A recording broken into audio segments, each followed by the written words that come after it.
আঘোণ মানে সোণোৱালী পথাৰ। আঘোণ বুলি ক'লে চহা কৃষকৰ প্ৰাণ চঞ্চলা সময়। সোণগুটিৰে উপচি পৰা পথাৰখনে ৰিঙিয়াই মাতে কৃষিজীৱী সমাজক।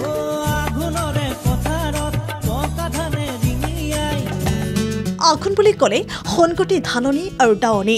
কৃষিজীৱী লোকৰ এয়া এক এৰাব নোৱাৰা ব্যস্ততা। শাওনৰ পথাৰত সাৰফকা কষ্টৰে ৰৈ থৈ অহা সেউজীয়া পথাৰডৰা এতিয়া সোণগুটিৰে সোণোৱালী হৈছে। সোণগুটি বুটলাত ব্যস্ততাৰ অন্ত নাই গ্ৰাম্যাঞ্চলৰ লোকৰ। এয়া গোৱালপাৰাৰ দৃশ্য। আঘোণৰ পথাৰত সোণগুটি চপোৱাত ব্যস্ত হৈ পৰিছে এতিয়া সকলো।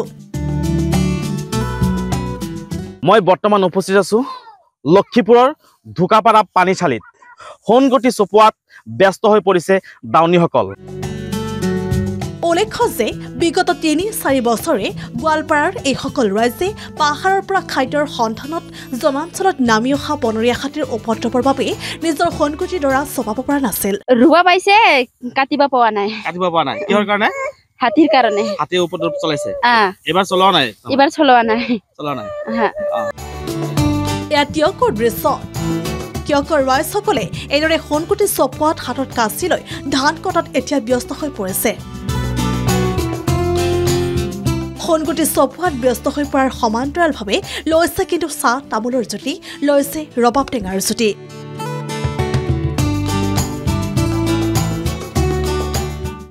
ডাৱনীয়া ধান দাইছে, ডাৱনীয়া ৰবাব টেঙা খাইছে। তাৰপিছত আমি এতিয়া কি কৰিম, একেলগে সমজুৱা ন খাম। আমি সমজুৱা ন খাই আমাৰ এতিয়া আঘোণৰ মাহটো আমি সম্পূৰ্ণ ব্যস্ত আৰু আমাৰ এতিয়া গোটেই কৃষকসকল সকলো ধান চপাব, ঘৰত ধান নিব, ধানকেইটা মাৰি মেলি আৰু বছৰটোৰ কাৰণে সকলোৱে মাৰি মেলি চপাই কুচাই থ'ব গোটাই মেলি। আৰু এতিয়া মানে ঠায়ে ঠায়ে ধান এবাৰ খুব ধুনীয়া হৈছে আৰু ঠায়ে ঠায়ে ধান নাই, কাৰণ পোকে বহুত বেয়া কৰিলে। এই বছৰ কোনোবা আমাক এইটো চাইডত, আমাৰ চাইডটো ধান ভাল, ইমান বেয়াও হোৱা নাই, মানে বাকী চাইডটোৰ ইফালে ধান ইমান নাই, মানে ভাল ধান। ব্যস্ততা বাঢ়িছে আৰু। ন কেতিয়া খোৱা? ন তোমাৰ আমি আঘোণৰ লাষ্টত খাম সমজুৱাকৈ ৰাইজৰ নামঘৰতে। এতিয়া সকলো আমাৰ ৰাইজ ব্যস্ত আৰু। গাঁৱৰ ঘৰত কোনো নাই? গাঁৱৰ ঘৰত নাই, এতিয়া কোনো নাই। আমাৰ পথাৰত নাই, এতিয়া চব পথাৰত আছে মানুহ। এতিয়া ঘৰত কাকো কোনো নাপায়, চব পথাৰত ব্যস্ত। আঘোণতে আহে চহা সমাজৰ ন খোৱা পৰ্ব। ন চাউলৰ সোৱাদ লোৱাত ব্যস্ত হৈ পৰে চহা গাঁৱলীয়া কৃষিজীৱী সমাজ।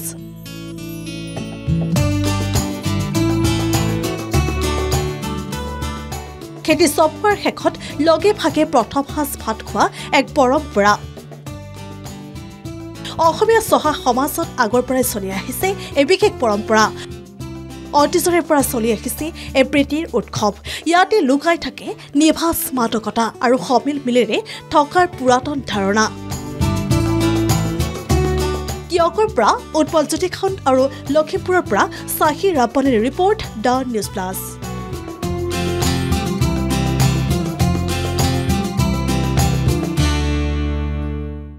যিকোনো খবৰৰ বাবে যোগাযোগ কৰক 7099017330 অথবা 7099017990